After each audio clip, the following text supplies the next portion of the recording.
Yecüc ve Mecüc, dinler tarihinin en çok merak edilen kavramlarından birisi. Zamanında yaptıkları bozgunculuk ve kıyımdan dolayı aşılamaz bir seddin arkasına hapsedilmiş amansız bir topluluk. Kimse onların ne olduklarını, kim olduklarını ve amaçlarını bilmiyor. Fakat bütün dini kitapların işaret ettiği tek bir nokta var. Son günler gelmeden önce onların serbest kalıp bildiğimiz anlamda bütün medeniyetleri yıkıma götürecekleri gerçeği. Ve tüm bunlar olmaya başladığında ise göklerden gelen kuvvetler ile büyük bir savaşın yeniden başlayacağı.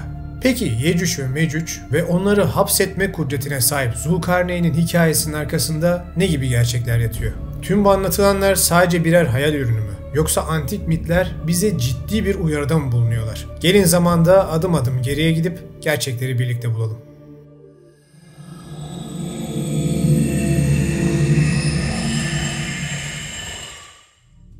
Kur'an, milyonlarca insanın kutsal olarak kabul ettiği bu kitap bize zamanında yaşanmış ilginç bir karşılaşmadan bahseder. Zulkarneyn ve Yecüc-Mecüc karşılaşması.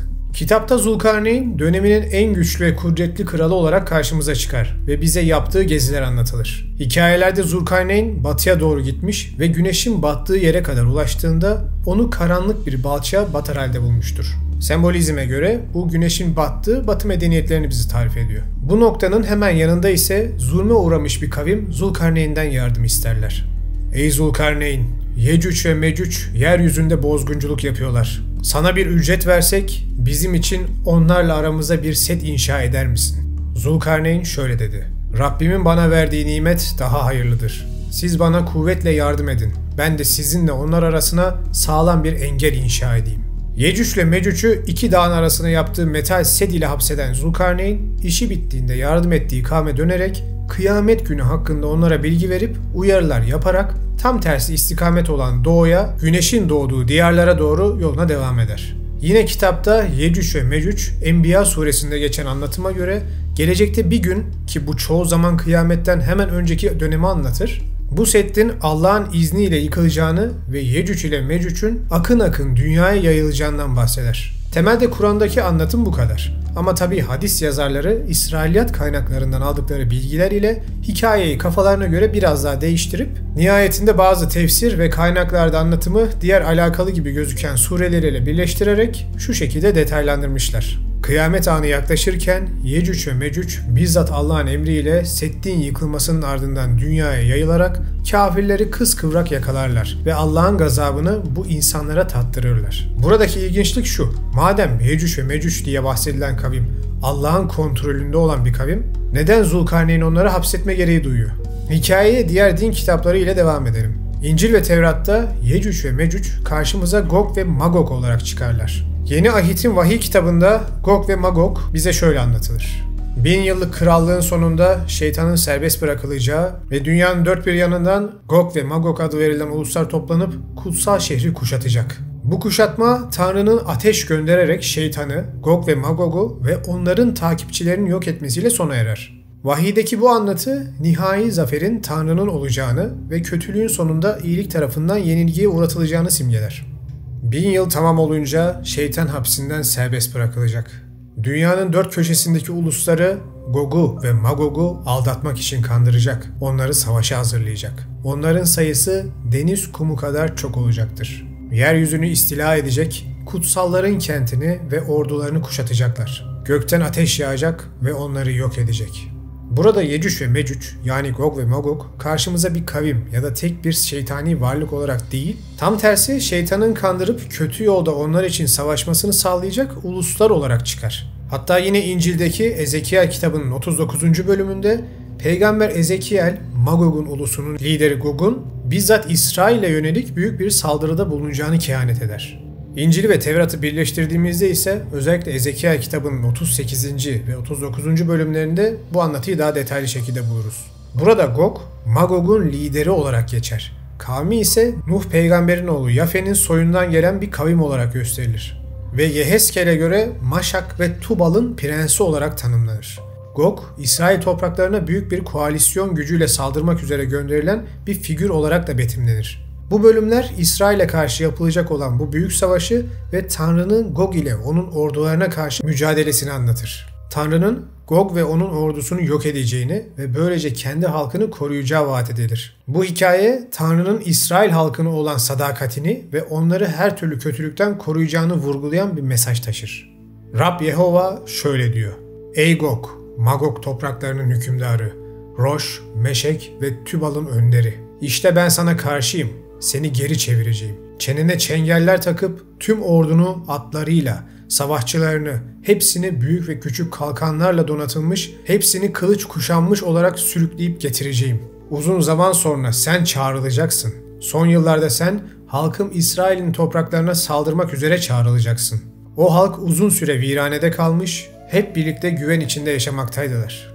Bu ayetleri analiz ettiğimizde bir kez daha bu ulusların Rab Tanrı'nın emriyle İsrail'e saldırıp yine onun tarafından helak edileceği yazmakta. Seneler boyunca hem Yahudiler hem Hristiyanlar hem de Müslümanlar bu anlatımdan ötürü Gog ve Magog yani Yecüc ve Mecüc ırkını kendi kitaplarında yazan sığ bilgiler ile o günün kuzeydeki düşman toplulukları ile ilişkilendirmişlerdir. Mesela Yahudiler Tevrat döneminde bu kavmi İskitler ve Türkler ile ilişkilendirmişlerdir. Hakeza Hristiyanlar Orta Çağ'da Yecüc ve Mecüc'ü bir kez daha Türkler ve Moğollar ile ilişkilendirmişlerdir. En son Müslüman Araplar ise İsrailiyat kaynaklarından ötürü yine Türkler ve Moğollar ile ilişkilendirmişlerdir. Fakat daha sonra Türkler Müslüman oldukları için bu yaklaşım Ruslar ve Çinliler olarak yine güncellenmiş. Kısaca sanırım dinlerin olaya yaklaşımını anlamışsınızdır.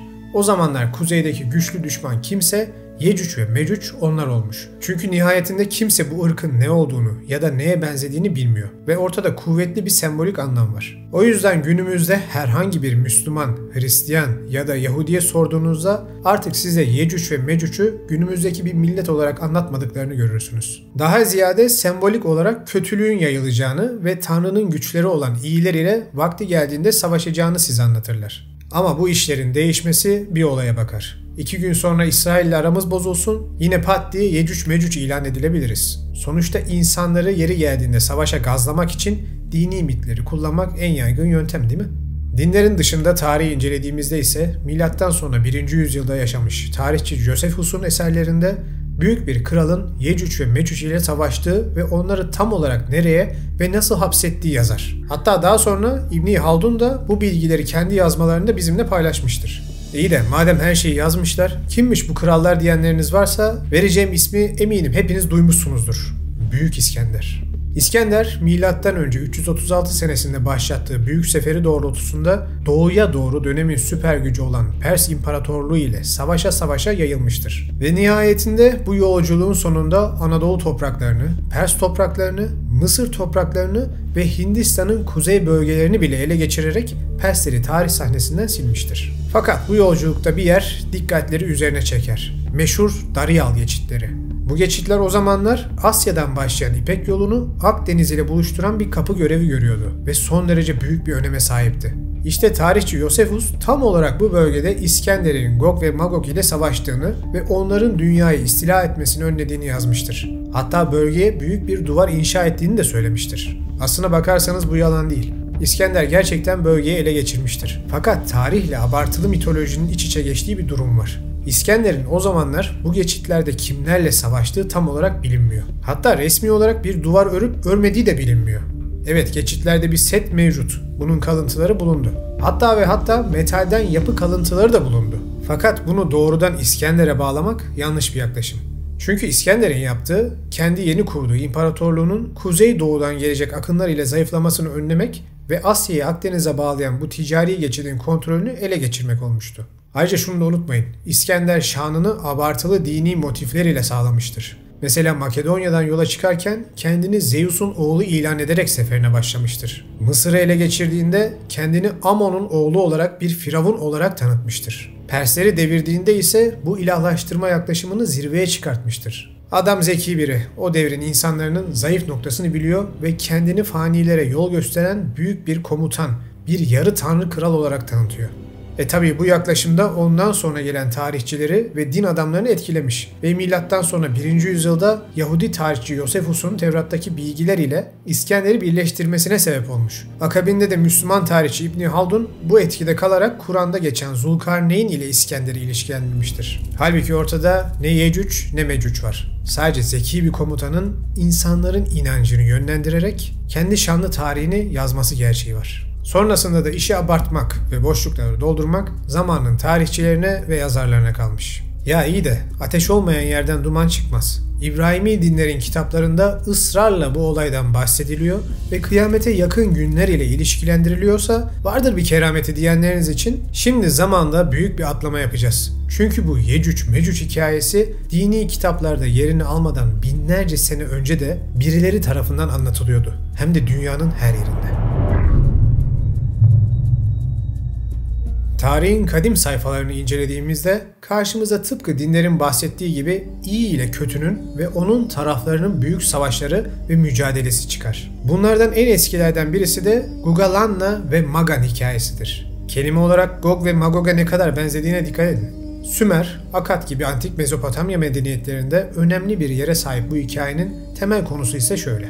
Gugalanna yani Mezopotamya mitolojisinde büyük boğa olarak adlandırılan ölüler diyarının tanrıçası Ereshkigal'in eşi olan bu büyük savaşçı tanrıça Inanna'nın iyilik amacıyla ölüler diyarına inişinde karşılaştığı en amansız rakiplerden birisidir. Magan ise Sümer ve Akkadlar döneminde kıymetli metallerin ve diğer ticari malların kaynağı olarak bilinen bir ticaret bölgesidir ve günümüzün Umman ve Bahreyn'i civarında konumlandığı düşünülür. Ya iyi de elimizde büyük boğa denilen bir savaşçı ve metallerin ticaretini yapan bir bölge var. Bunun Zulkarneyn ile Yecüc Mecüc ile alakası ne derseniz hikaye şu şekilde birleşiyor. Bu arada Zulkarneyn kelimesinin de çift boynuzlu anlamına geldiğini unutmayın. Magan bölgesinde güneş tanrısı Utun'un yani Sümerce adıyla Şamaş'ın ki kendisi daha sonra Arapçadaki Şems kelimesinin kökünü oluşturacaktır. Büyük boğa Gugalanna'yı yeryüzüne göndermesiyle başlar. Fakat zamanla Gugalanna yozlaşır ve insanlara zulmetmeye başlar. Bunun üzerine tanrılar onu durdurmak için bir kahraman gönderirler. Ve kahraman Gugalanna'yı yenerek yeryüzünde yeniden barış ve düzenin başlamasını sağlar. Bakın metallerin ticaretinin yapıldığı bir yerde boynuzlu kötü bir karakter bir kahraman tarafından öldürülüyor ve dünya düzen buluyor. Boynuz, kahraman ve metal. Bunları aklınızda tutun çünkü bu üç temel kavram karşımıza ilk kez burada çıkıyor. Bu hikayenin daha detaylı ve çok benzer bir şekilde olan bir versiyonu da bir kez daha Mezopotamya medeniyetlerinde karşımıza Gılgamış destanında çıkar. Kahramanlarımız Yüce Gılgamış ve ona denk savaşçı dostu Enkidu, Inanna'nın onların üzerine saldığı göksel boğa ile savaşırlar ve onu yenerler. Böylelikle şehirlerini mutlak bir yıkımdan kurtarırlar. Enkidu'nun en belirgin özelliği ise boynuzları olan bir savaşçı olarak betimlenmesidir. Yani çift boynuzlu bir savaşçı. Tekrar hatırlatıyorum. Zulkarneyn kelimesinin iki boynuzlu anlamına geldiğini unutmayın. İşte bu destanların kültürün derin birer parçası olduğu bu topraklarda daha sonra Tevrat'ın ortaya çıkışı ile birlikte size videonun ilk kısmında bahsettiğim Zulkarneyn ve onun kötülüğü sembolize eden Yecüc ve Mecüc ile mücadelesi çıkıyor. Ve o hikayenin de ana teması ve motifleri aynı. Çift boynuzlu anlamına gelen kudretli kral savaşçı Zulkarneyn yardıma muhtaç bir kavme gider ve onların yardımı ile kötülüğü temsil eden bir grubu metal ile güçlendirilmiş bir settin arkasına hapseder. Ya iyi de dini kitaplar işin içinde büyük bir yıkım, kıyamet öncesi medeniyetleri alt üst eden bir akın ve bu güçlerle savaşan kahramanlar figürlerini niye eklemişler o zaman? Hikaye antik Mezopotamya hikayelerinden biraz daha detaylı sanki diye düşünenler için bir gerçeği bulma anı yaşamak üzereyiz. Çünkü başka hiçbir kaynakta denk gelmediğim bir bağlantıyı sizinle paylaşacağım. Ve Tevrat'ın ve ondan sonra gelen dini kitapların büyük yıkımla Yecüc Mecüc'ü nasıl ilişkilendirdiği sorusuna ciddi bir teorik cevap üreteceğiz. Çünkü kitaplarda geçen ve gelecek olan Yecüc ve Mecüc yıkımı aslında gelecekten ziyade geçmişte yaşanmış gerçek bir olayı baz almış gibi gözüküyor. Tarihin en gizemli olaylarından birisi olan büyük deniz halkları yıkımı. Videonun en önemli kısmı işte tam bu nokta. Ve özellikle anlatımı yaparken önce günümüze yakın dönemlerden sonra da bir anda günümüzden en uzak dönemlerden örnekler vererek anlattım. Çünkü iki noktanın birbiriyle bağlandığı tam orta yer işte burası. Milattan önce 13. yüzyılda insanlık tarihinin gördüğü en büyük yıkımlardan birisi günümüzde bile gizemini koruyan bir kavim tarafından gerçekleştirilir. Büyük Bronz Çağı çöküşü. Gözünüzde canlandırın. Dönemin Akdeniz kıyılarında ve biraz daha içlerinde bulunan süper güçlerden birisinin vatandaşısınız. Mısır, Asur, Hitit, Minoa, Babil, adını siz koyun. Ve günün birinde her şey normalken denizden kıyınıza doğru gelen daha önce hiç görmediğiniz binlerce gemiyi görüyorsunuz. İçlerinden inen on binlerce asker demirden yapılma silahları ve ekipmanları ile şehrinize giriyorlar. Önlerine gelen herkesi öldürüp her şeyi yakıyorlar. Tüm şehirleri yağmalıyorlar ve sonunda da geldikleri gibi gidiyorlar. Arkalarında ise sadece bir enkaz kalıyor. Bu inanılmaz bir olay. Günümüzün süper gücü dediğimiz Amerika'nın, Çin'in bir sabah uyandıklarında kimsenin ne adını ne sanını bile bilmediği bir topluluk tarafından saldırıya uğradığını ve parçalandığını düşünün. Olacak iş değil mi? Ama bu oldu. Hem de tüm Akdeniz coğrafyasında ve sadece 10 ila 15 sene içerisinde.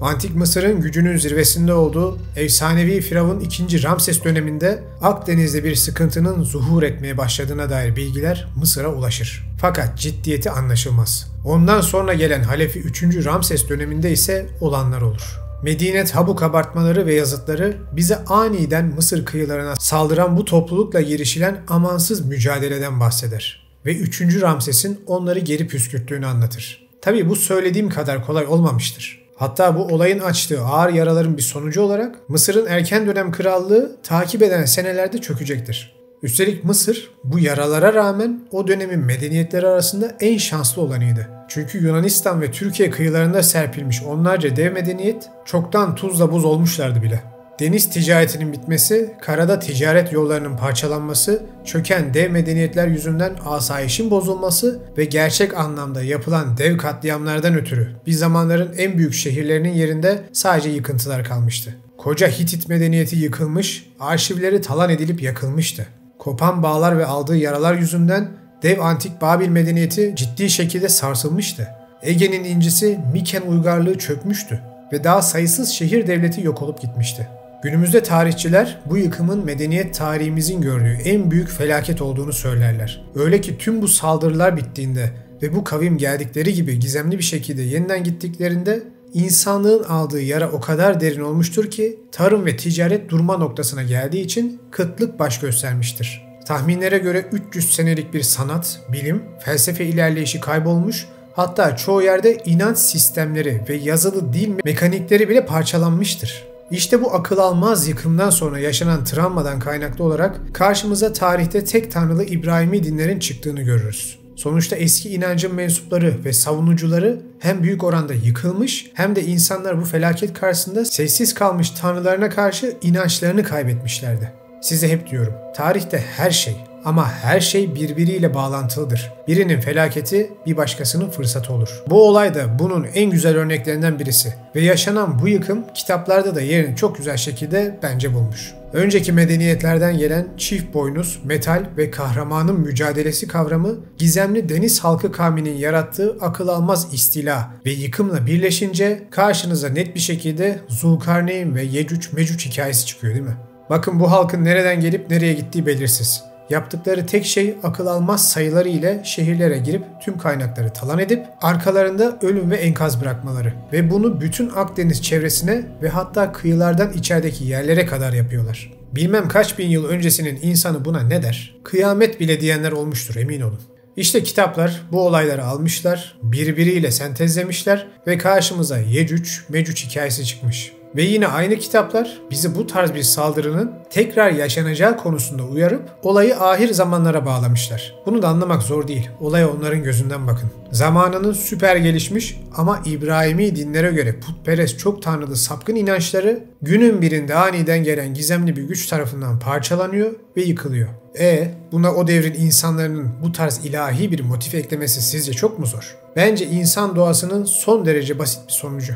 Günümüzde yapılan araştırmalar en azından olayı mantık çerçevesinde ele alarak bu olayı iklim kaynaklı sorunlardan ötürü göç etmeye ve hayatta kalmak için diğer bölgeleri yağmalamaya mecbur kalmış bir birleşik kavmin yaptığını iddia ediyorlar. Ne kadar doğru, ne kadar yanlış bilemem. Bana göre biraz zayıf ve yanlış bir teori. Çünkü adamlar dönemin süper güçlerinin askeri güçlerini darmadağın etmişler. Ve bunu bir değil, iki değil, defalarca kez farklı medeniyetlere karşı da yapmışlar. Bu çok ciddi bir askeri güç demek. Açlıkla mücadele eden sivil halkın bunu yapması pek olası değil. Zaten olayı akıl almaz yapan en büyük faktör de işte tam olarak bu.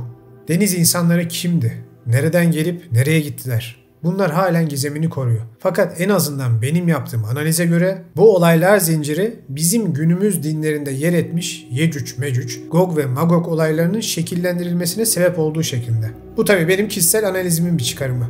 Çünkü bu olayların yaşanması ve semavi dinlerin ortaya çıkışı aynı dönemlere denk geliyor. Ve kullanılan anlatım dili ve sembolizm de bunu destekliyor. Kim bilir, belki ileride bu iddiamı bir tarihçi de destekler. Olay ne olursa olsun, kötünün iyi ile olan mücadelesi kavramı dinlerin ve inançların en temel noktalarından birisidir. Bu ister Yecüc Mecüc hikayesi olsun, ister Mesih hikayesi olsun değişmez. Bu olgunun temeli en başta nereye kadar dayanıyor? Bu şu an üzerinde çalıştığım bir konu ve yakında sizinle videosunu paylaşacağım.